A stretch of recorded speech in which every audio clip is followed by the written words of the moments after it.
au peuple sénégalais que jamais elle n'a été enceinte, qu'elle n'a jamais dit qu'elle a été enceinte. Vous avez les enregistrements de sa conférence de presse théâtralisée avec son avocat, en plein complot, où on n'avait pas encore certaines preuves entre nos mains. Elle avait dit qu'elle a fait un test de grossesse et qu'elle était enceinte de la personne qu'elle accusait. Hier, elle a dit que jamais elle n'a dit qu'elle était enceinte parce qu'on lui a dit que votre processus gestationnel est celle d'une éléphante. Est-ce que vous considérez que vous êtes dans le même processus gestationnel? Et on continue à croire qu'avec ces histoires relayées, ça et là, plus sulfureuses l'une que les autres, avec des versions incohérentes, toujours changeantes, qu'on peut salir la peau d'un autre citoyen et le discréditer aux yeux des électeurs sénégalais. Parce qu'on sait qu'on a échoué avec la force et la détermination du peuple sénégalais, à prix de sacrifice, à l'écarter de la course présidentielle. Le président Sonko sera candidat, Inch'Allah, en 2024. Au regard donc de ce qui s'est passé, il est temps que cette macabre récréation qui discrédite les institutions de ce pays, qui jette en pâture notre État, qui rabaisse la dignité du peuple sénégalais dans toute sa fierté, que la fin de cette récréation-là soit sifflée. Trop, c'est trop. Trop, c'est trop. On ne peut pas continuer à laisser une gamine avec des manipulateurs et des manipulatrices qui s'enrichissent sur sa naïveté et sur l'irresponsabilité de sa famille, qu'il a totalement abandonné entre des mains prédatrices, continuer à jouer avec la sécurité nationale, avec la cohésion nationale, avec la quiétude nationale. Trop, c'est trop. On n'est plus dans une logique de manifestation de la volonté. Le complot est établi. Les enregistrements sonores le prouvent. Le rapport d'enquête de la gendarmerie, s'il en était encore besoin, le révèle. Et les incohérences et le mutisme de l'accusatrice, qui a tout le temps clamé qu'elle détenait des preuves qu'elle verserait devant le juge, suffisent à démontrer ce complot. Il est temps qu'on arrête.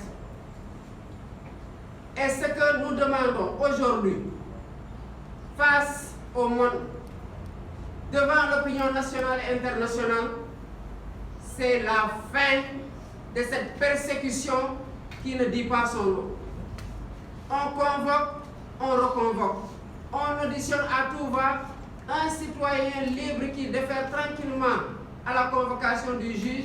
C'est toujours à 4 h du matin qu'on barricade son domicile, pour ne lever les barrières souvent qu'à 23 h, empêchant sa famille, ses amis, ses frères de parti et sœurs de parti de venir lui porter son soutien, de discuter avec lui, de le fréquenter normalement, alors qu'il n'est condamné par aucune instance judiciaire, qu'il n'a aucune restriction d'un juge par rapport à ses libertés. Et on regarde faire, comme si tout était normal. Il est temps qu'on arrête cette persécution. Le Sénégal ne mérite pas ça. Le peuple sénégalais est un peuple grand.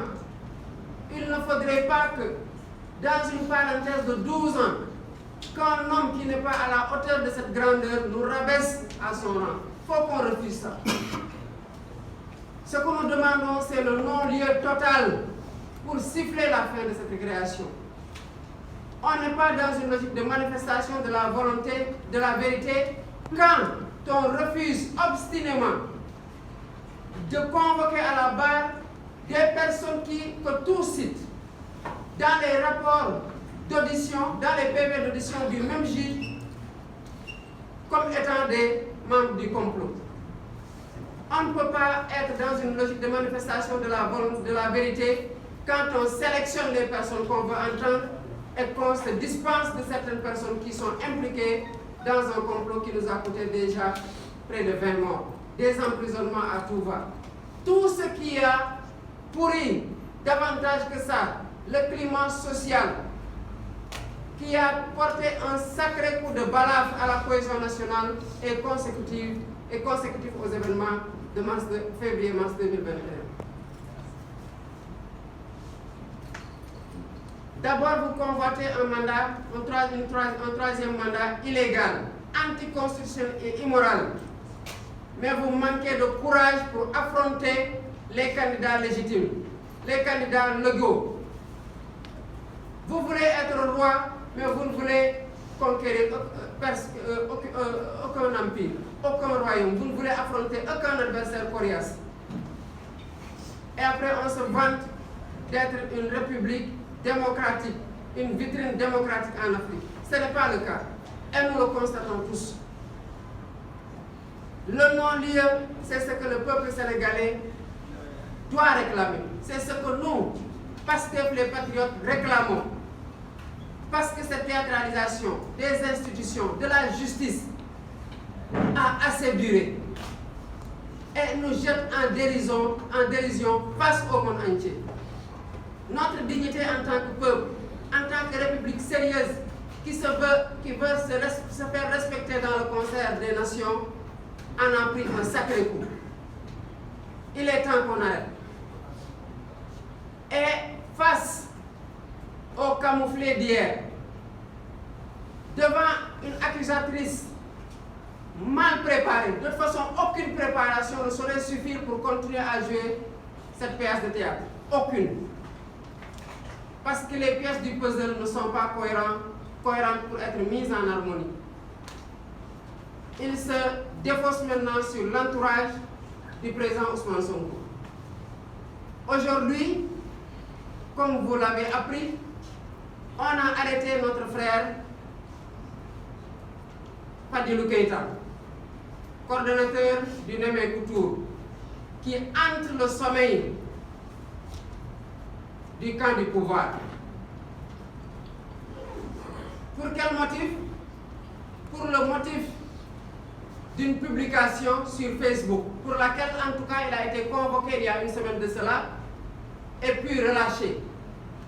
On avait cru que ça en était fini. Mais puisqu'ils n'ont rien pu obtenir hier, avec le camouflet qu'ils ont pris dans cet épisode de leur complot ridicule, ils se rabattent maintenant sur l'entourage du président Ousmane Sonko. Qu'est-ce que le frère Fadilou Keïta a dit sur ce post Facebook-là, qui soit plus grave que ce que Ahmed Suzanne Camara a dit sur le plateau de la Sen TV, et qui est aujourd'hui libre de ses mouvements?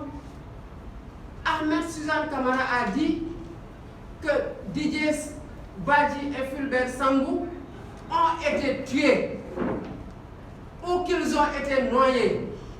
Fin de citation. Il n'a reçu aucune convocation, ni de la gendarmerie, ni de la police, ni du procureur de la République. Il est libre de ses mouvements. Fadilou n'a pas dit aussi grave que ça.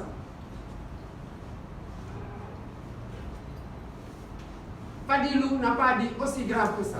Il a émis une opinion. Et dans un pays démocratique, on est libre de tenir, de dire ses pensées, de donner son opinion sur la marche de l'État, sur les événements en cours.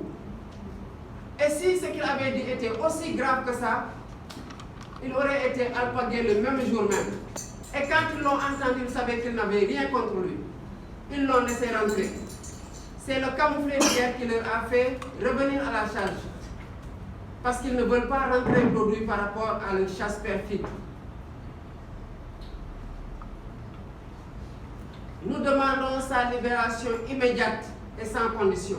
Au même titre que nous demandons la libération de tous les otages politiques du régime du président Macky Sall. Souvent, on pense qu'on n'est pas concerné. Mais quand on en arrive dans un pays à ce que le poste de 3 émoticônes en rire peut vous amener à l'instruction, on est pris dans un pays avec les principes fondamentaux d'un état de droit. Il n'y a même plus d'état.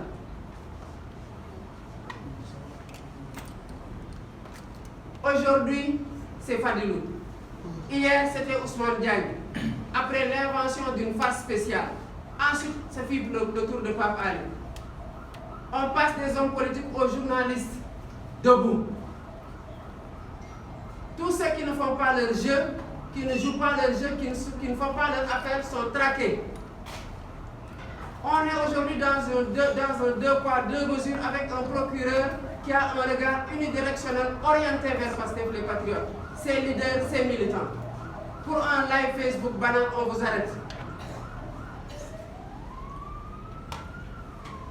Dans un pays normal, ça ne se passe pas comme ça. Et nous voulons que le Sénégal redevienne un pays normal.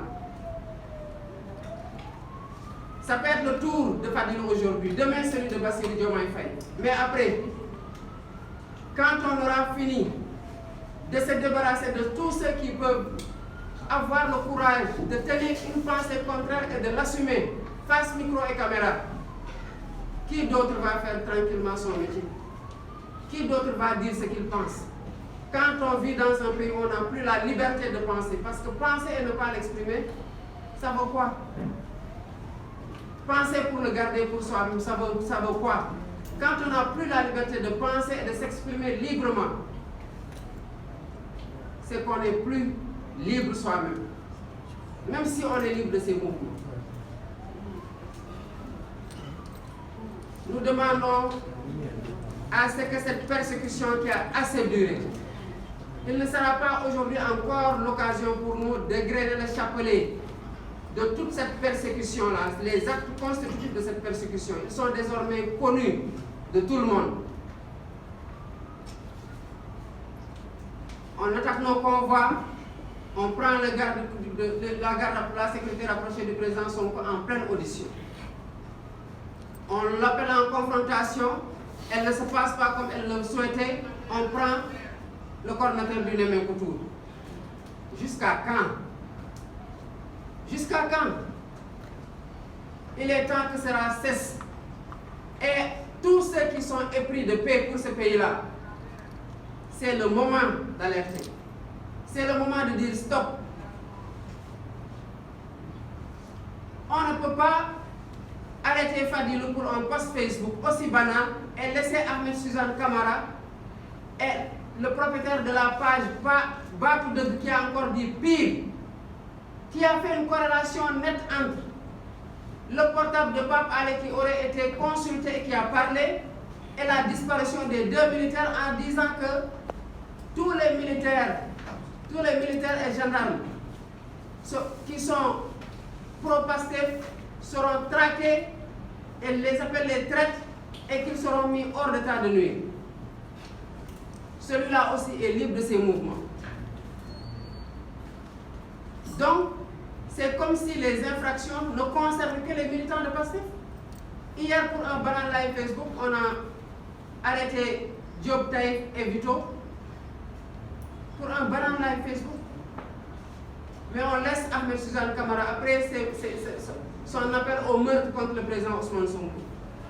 Après avoir dit que Fulbert Sambou et Didier Badji ont été tués, qu'ils ont été noyés, ils n'ont même pas reçu de convocation.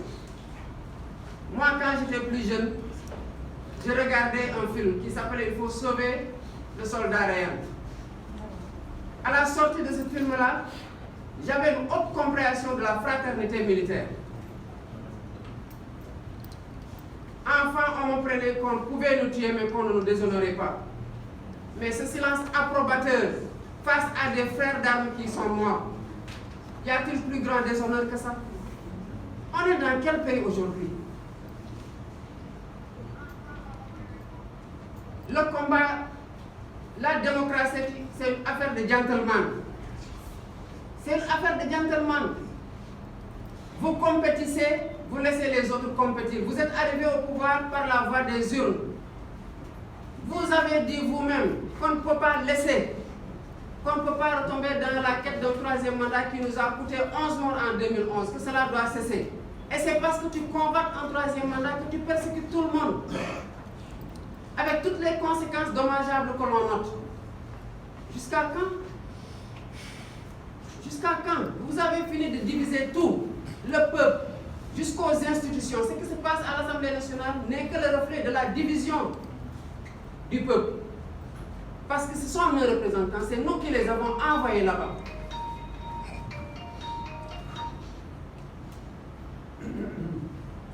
Voilà ce que nous voudrions partager avec vous en cet après-midi, pour dire à ceux qui se considèrent et sont considérés comme des régulateurs sociaux que la régulation sociale, si elle vaut vraiment régulation sociale, elle doit être anticipative et assumée. On ne peut pas laisser une personne mourir, 2 personnes mourir, 3 personnes mourir, 4, 5, 6, jusqu'à la 13e personne pour intervenir et dire qu'on régule. Il faut réguler pendant qu'il est temps. Quand il se battait, lui, le président Macky Sall, contre le 3e mandat, quand il tenait son mergadou pour aller à la place de l'indépendance, tous ceux qui sont des régulateurs sociaux aujourd'hui étaient là et en étaient informés. Tout ce qu'il a dit peut leur être accessible. Donc s'il convoque un 3e mandat, il est de la responsabilité qui doit encore nous coûter des vies, il est de la responsabilité de tout le monde de s'assumer et de lui dire que tu ne peux pas jouer avec des vies dans ce pays. Parce qu'on ne sait pas la vie qui va tomber et celle qui va suivre. Une vie perdue d'un citoyen sénégalais, c'est déjà une vie de trop. Ne parlons pas d'un chapelet de vie humaine perdue qu'on aura encore à égrener. Pour ensuite appeler à partir de quel moment? C'est le moment de l'appeler à la raison. Quand il persécute, quand il violente, quand il emprisonne, c'est le moment de lui dire ça. Parce qu'à un moment donné, on en arrivera à cette goutte d'eau pleine qui a amené toute cette instabilité dans certains pays que nous n'avions pas aujourd'hui. Et ce n'est pas parce qu'il s'est réarmé qu'il a des gens peut-être prêts à mater le peuple à sa disposition qu'il peut penser vaincre la détermination du peuple sénégalais. Non. Le même peuple qui a fait face en 2011 et ce même peuple-là encore plus déterminé à porter ses aspirations de démocratie, de développement social et économique. C'est ce même peuple qui est là. Ce qu'il a refusé pour le président Abdoulaye Wade, il ne l'acceptera pas pour le président Macky Sall. Et le président Macky Sall en est conscient puisque lui-même avait dit que la recherche du 3e mandat qui nous a coûté 11 vies ne doit pas nous rattraper. Aujourd'hui, on est dans un ni oui ni non. Des gens qui refusaient de se prononcer sur le 3e mandat aujourd'hui le défendent à yeux ouverts. Parce qu'ils pensent que le jour où il y aura des émeutes, que les morts probables ne seront pas comptés dans leur famille. Ils pensent pouvoir sécuriser leur famille, se barricader derrière leur maison, être gardés par nos forces de l'ordre et regarder les Sénégalais mourir à la télé. Pour qu'en cas de victoire, parce qu'ils en auront assez tué, qu'ils reviennent nous gouverner et profiter de prébendes et de strapontins qui font qu'ils ne peuvent plus tenir un engagement moral cohérent. C'est inacceptable.